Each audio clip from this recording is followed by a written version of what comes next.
తిరుపతిరావు గారు మళ్ళీ మీ దగ్గరికి వస్తాను. శ్రీనివాస్ చౌదరి గారు, నిన్నటి మాజీ ముఖ్యమంత్రి కామెంట్స్ ఏ రకంగా చూస్తారు? తండ్రికి కూడా తిండి పెట్టని చంద్రబాబు నాయుడు అనే విధంగా ఆయన కామెంట్ చేశారు. ప్లీజ్ రాజేష్ గారు, మొదట మీకు 60 ప్రేక్షకులకి, బీజేపీ నేత తిరుపతిరావు గారికి, వైఎస్ఆర్సీపీ నేత చంద్రపరెడ్డి గారికి, అనలిస్ట్ ప్రసాద్ గారికి నమస్కారాలు, శుభోదయం. నమస్తే. పని లేని వాడు పిల్లి తల కొరిగినంట.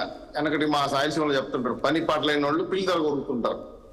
అయ్యా జగన్మోహన్ రెడ్డి గారు, మీరు పులివెందుల ఎమ్మెల్యే 39% ఓట్లు తెచ్చుకున్నా ఒక రాజకీయ పార్టీకి నాయకుడు. మీరు విమర్శించేటప్పుడు మిగిలిన 4 ఏళ్ళు 5 ఏళ్ళు విమర్శించేటప్పుడు 4 ఏళ్ళు మీ వస్తాయి. తండ్రి శవాన్ని పక్కన పెట్టుకొని ఎమ్మెల్యే సంతకాలు తీసుకునేది ఎవరు సార్? దాన్ని ముఖ్యమంత్రి చేయండి అని చెప్పి. 2, పావురాలగుట్లో రాజశేఖర్ గారు చనిపోతే కర్నూలు పిహెచ్ సెంటర్ లో బాడీని హ్యాండ్ ఓవర్ చేసుకోమని చెప్తే కనీసం కొడుకుగా వెళ్లి పంచనామా చేసి సంతకం పెట్టి బాడీని కూడా హ్యాండ్ ఓవర్ చేసుకునే మహానుభావుడు జగన్మోహన్ రెడ్డి గారు. ముఖ్యమంత్రిగా ఉండేదానికి తల్లిని చెల్లిని ఆకురాయిలా వాడుకొని రోడ్డు పడేసిన గనుడు చంద్రబాబు నాయుడు గారు విమర్శిస్తారా? చంద్రబాబు నాయుడు గారు ఇంటికి రండి, ప్రతి సంక్రాంతి బ్రహ్మాండం జరుపుకుంటారు, జల్లికట్టు జరుగుతుంది, ముగ్గులు పరుగు పందాలు పెట్టిస్తారు, కుటుంబం యావత్ నారావారు నందమూరి వారు వచ్చి అక్కడ క్రికెట్ ఆడతారు. మీరు చూసుకోలేదేమో నాకు తెలీదు. మీకంటే ఎప్పుడైనా జెరూసలేం పోతారు, ఎడమొహం పెడమొహం తండ్రి సమాధి దగ్గర తిప్పుకుంటారు, ఒకరొకరు పలకరించుకోరు. అది మీ సాంప్రదాయం. చంద్రబాబు నాయుడు విమర్శించేటప్పుడు ముందు మీ కుటుంబం ఏమైందో చూసుకోండి. నారా రామ్మూర్తి నాయుడు గారు 72 ఏళ్ళు బతికారు, కొడుకు తమ్ముడు. మరి అంత బ్రహ్మాండంగా చూసుకున్నారు ఇంట్లో పెట్టుకొని. అలాగే ఆయన అమ్మని నాన్న ఎంత బాగా వ్యవసాయం కోసం ఆయన అడిగాడు. నేను నాకు వ్యవసాయం ముఖ్యం. కనీసం ఏ రోజైనా ప్రజలకు పరిచయం చేశారా? కాదండి, ప్రజలకు ఏ రోజైనా పరిచయం ఏమవసరం సార్? మా అమ్మ నాన్న ఉన్నారు, తిరుపతిరావు గారు అమ్మ నాన్న గారు ఉన్నారు, మన చిన్నపరెడ్డి గారు అమ్మ నాన్న గారు. ప్రపంచానికి పరిచయం చేసిన అవసరం ఏముంది చెప్పండి? సందర్భం ఉంటే పరిచయం చేసుకోవచ్చు. ఆయన జనాసార్లు కరసపల్లి చైర్మన్ ఉండేటప్పుడు కూడా ఆహ్వానించారు. అరే నేను రాను పోరా, నాకు వ్యవసాయం పని ఉన్నది, ఇట్లే పాడేది వాళ్ళ అమ్మనమ్మ. పక్క ఊరు ఏ ఊరు కాదు కదా. ఆయన రామ్మూర్తి నాయుడు గారు పిలిచారు, నువ్వు పోరానే పని నుంచి పోతా. మా ఊరు భాష ఎట్లా ఉంటుంది, మీ పని మీరు చేసుకుంటారా, మా పని మేము చేసుకుంటాం. తల్లిదండ్రులుగా ఉండే వాళ్ళందరూ కూడా అందరి చోటికి పరిగెత్తాలని లేదు కదా. చాలా మంది విదేశాల్లో ఉన్నారు పిల్లలు, ఇక్కడ తల్లిదండ్రులు భారతదేశంలో ఉన్నారు. దాన్ని పరిగెత్తలేరు కదా. ఏదో ఇప్పుడు సౌకర్యం వచ్చింది.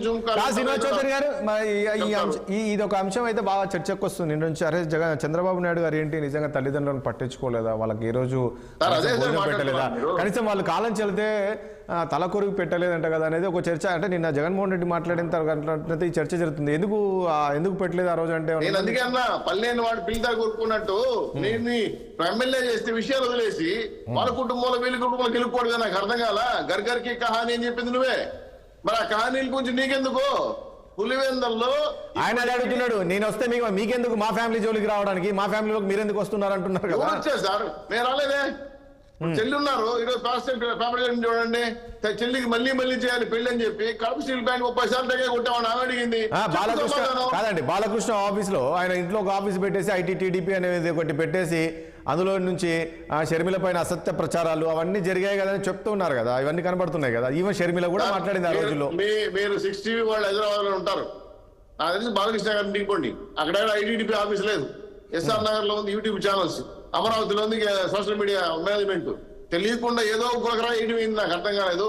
షర్మిల కూడా మాట్లాడింది కదా. నేనేమంటున్నా, షర్మిల ఆ రోజుల్లో మాట్లాడింది, నేను కూడా విన్నాను కదా బయట అన్నది. సార్ వినుండొచ్చు సార్. ఇప్పుడు అమెరికా అధ్యక్షుడు ఎవరంటే జార్జ్ బుష్ అని చెప్పలేను కదా. ఇప్పుడు మారింది, ట్రంప్ వచ్చాడు, చాలా మంది మారారు. ఏదో మాటలైతేనేమో చెవులకి ఇంపుగా వినపడుతుంటాయి.